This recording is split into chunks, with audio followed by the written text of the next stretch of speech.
Everything okay, you? The ship is ready, sir. 88 passengers, Captain. Gross weight 112,000 pounds. Another full load, eh? Thanks, Al. That's what I like to see. Now, for you folks who've never been up on a flight deck before, this is it. The captain and the pilot have the flying controls at their fingertips at all times. While over here, the engineer is very busy with the engine instruments. These are the throttles, just like the accelerators on your car. One for each engine. 2, 3, 4. This is the control column. And with it, you fly the airplane. To the right, to the left, down, up, and here are your rudder pedals down below.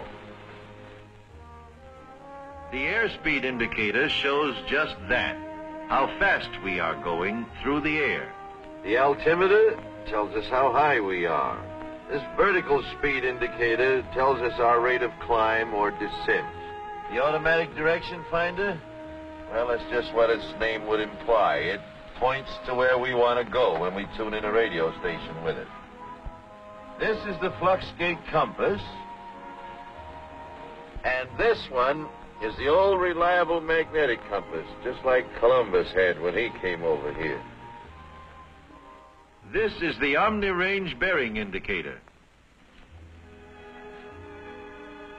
This is the localizer and glide path indicator, about which we'll talk a little bit more later. This is the artificial horizon. It shows the attitude of our plane with reference to the real horizon.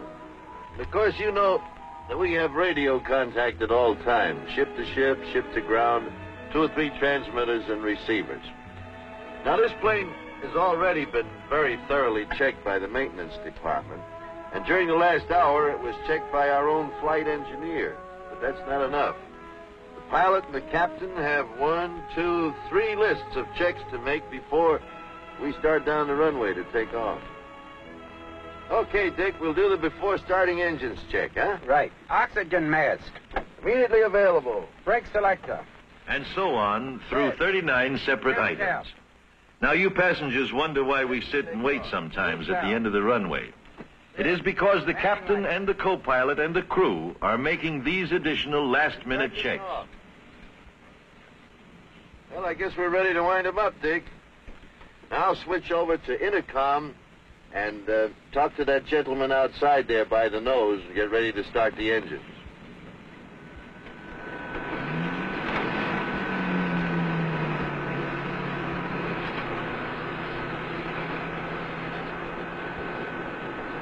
Ground to cockpit. Clear to start. Ready to start. Start 3. Turning 3.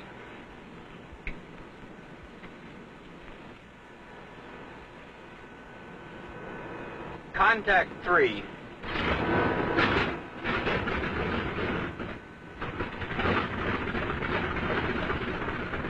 Clear to start 4. Start 4. Turning 4. As soon as the second engine starts, the ground crew checks with the cockpit. Hydraulic pressure up. Now the safety pins can be removed from the 3 landing wheels. Otherwise, they could not be retracted when the plane is in the air. Clear to start 2. The same routine is followed for each engine. Clear to start 1.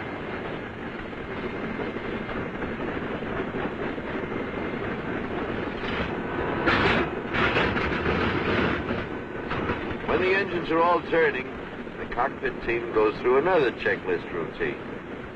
Okay, Dick, let's do the before taxiing check. Flux gate. Gauge. Hydraulic pressure. Okay. Gear pins. 3 pins. After that, he checks by radio with the airport ground control. Idlewild ground control from Eastern Airlines trip 601. Taxiing instructions.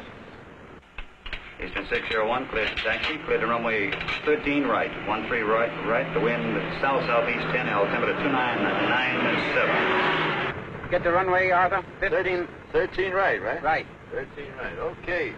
Ready to taxi? Brakes off.